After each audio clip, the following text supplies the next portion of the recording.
Vriende, goeiemôre. Ons is die Here nog dankbaar dat hy vir ons uitgespaar het, dat die Here nog 'n nuwe dag tot ons lewens toegevoeg het. Ons eer die Here dat ons met hierdie vaste wete kan lewe, dat vir hulle wat God liefhet, werk alles ten goeie mee, vir hulle wat aan sy voorneme geroep is, en mag u en ek in hierdie dag dan ook so lewe en met so groot vrymoedigheid lewe, dat ons weet dat die Here op die troon van die hemel sit. Hy maak die van die aarde die voetbank van sy voete, en hy sal alles ten goeie laat meewerk.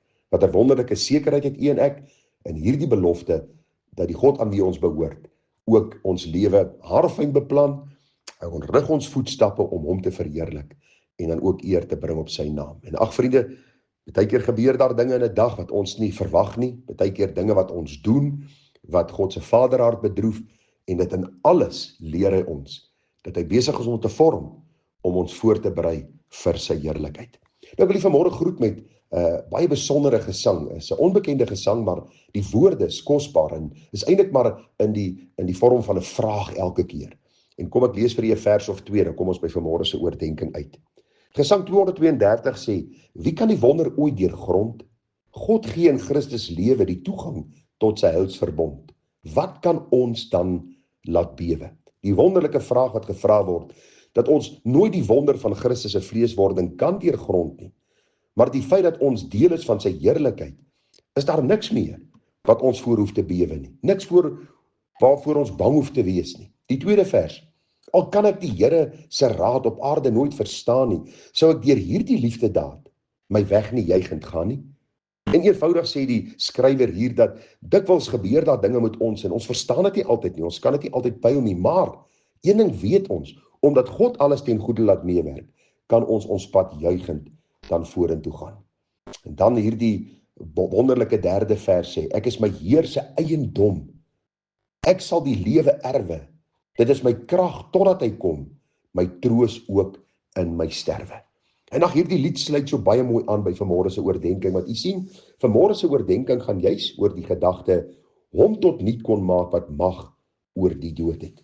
En hierdie kom uit Hebreërs die tweede hoofstuk, ek gaan vir u die 14 en 15 vers lees, en dan gaan ons vanmôre by die oordeenking stil staan. Daar staan, aangesien die kinders dan vlees en bloed deelagtig is, het hy Christus dit ook op dieselfde manier deelagtig geword, sodat hy deur die dood tot niet kon maak, hom wat mag het oor die dood, dit is die duiwel, en almal kon bevry, wat hulle hele lewe lank uit vrees vir die dood aan slawerny onderworpe was. Nou die hele boek Hebreërs, vriende, gaan oor Christus, wat die vervulling is van die Ou Testamentiese beloftes, hy is die vervulling van die Ou Testamentiese offers wat gebring was, hy is die vervulling van hierdie belofte wat God aan die mens kom gee het.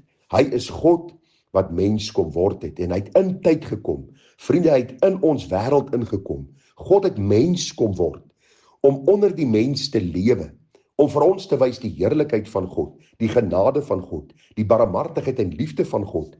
Hy het eenmalig aan die kruis gesterwe, hy het gesterwe en in die graf was hy neergelê, en vriende, hy het eenmalig opgestaan, liggaamlik opgestaan, die dood en die hel oorwin, hy het opgevaar na die hemel en gesê, kyk, ek kom gou weer, om julle te kom haal. En wat is die boodskap vanmôre vir my en vir jou, wat aan die Here behoort? Eenvoudig, vriende, dat die Here Jesus Christus, God wat mens kom word het, op hierdie aarde geleef het. Hy was mens net soos ons, die Bybel sê maar sonder sonde, en deur sy koms het hy die mag van die duiwel en die mag van die dood kom verbreek.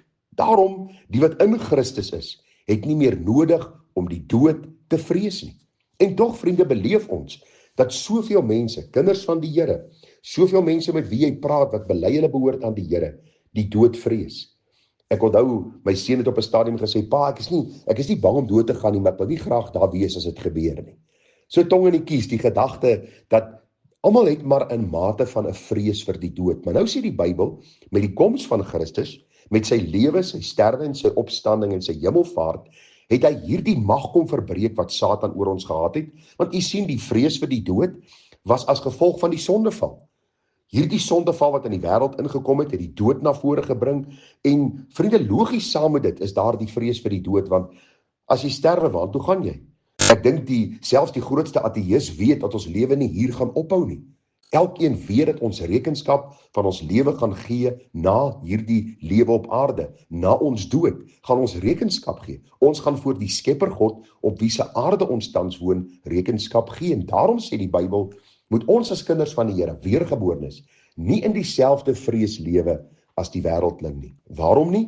Omdat Christus gekom het, omdat hy geleef het, omdat hy gesterf het, deur sy opstanding, sy godheid kom openbaar het, en daar het hy die vyand, sê die Bybel in Kolossense, in die openbaar tentoongestel en daar oor hom getriomfeer. En die Bybel sê vir ons baie duidelik, ook die mag van die dood en die vrees vir die dood, dan kom verbreek. En ag vriende, ek vra vanmôre vir jou, dat ek en jy nie sal vrees vir die dood nie, want eintlik sal ons van lewe na lewe oorgaan. Ek sê dikwels vir mense, ons lewe eintlik nou in die land van die dooies. En jy kan miskien vir my sê, Gerard, nou waarvan praat jy nou? Dink mooi aan wat ek sê. Vriende, in elke dorp, in elke stad, in elke deel van die wêreld is daar begrafplase. Lewende mense, wat op aarde was, wat 'n naam gehad het, 'n van gehad het, 'n huisadres gehad het, wat geleef het op hierdie aarde, die lewenslig aanskou het, wat gesterf het. So hierdie is eintlik die land van die dooies. Ons lewe, dan sterwe ons, daarom is daar begrafplase in menigte. Maar die Bybel sê vir hulle wat in Christus gesterf het, is daar nou 'n ewige lewe. Die Here sê vir die rower aan die kruis, wat besig was om te sterwe, vandag sal jy saam met my in die paradys wees. En dis die hoop van die kind van die Here. Ons gaan van hierdie aardse lewe, deur die doodsjordaan, na die ewige lewe saam met Christus. Waarom sal ons dan vrees? Want ons beste lewe lê vir ons voor, saam met Christus. U sien die onsekerheid van die dood en die onsekerheid van die ewige lewe het Christus vir ons kom wegneem, deur vir ons 'n lewe te kom leef van heiligheid en vriende vir ons te sê, luister, ek het die angel van die dood kom wegneem. En vandag sal jy saam met my in die paradys wees. Sou ek vandag die tydelike met die ewige moet verwissel. Hoor hoe mooi stel die apostel Paulus dit daar in 1 Korintiërs 15. Daar in 1 Korintiërs 15 vers 54 staan daar, want hierdie verganklike moet met die onverganklikheid bekleed word, en hierdie sterflike moet met die onsterflikheid bekleed word. En wanneer hierdie verganklike, hierdie liggaamlike, met die onverganklikheid bekleed is, en hierdie sterflike met die onsterflikheid bekleed is, dan sal vervul word die woord wat geskryf is, die dood is verslind in die oorwinning. Nou die vraag, dood, waar is jou angel? Doderyk, waar is jou oorwinning?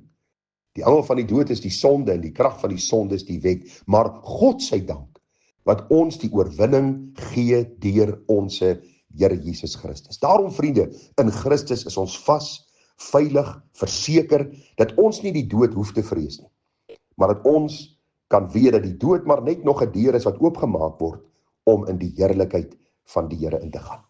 Ek sluit net af om vir die kortliks te vertel, die dag toe my ma nou opgeneem was in die hospicehuis, sy het kanker gekry, of kanker gehad, en sy was behandel, en na die behandeling het hulle van gesê, luister, sy is nou gesond, en 'n paar weke later het sy ernstig siek geword, en so siek dat hulle haar later opgeneem het in die hospicehuis, daar in Vereniging.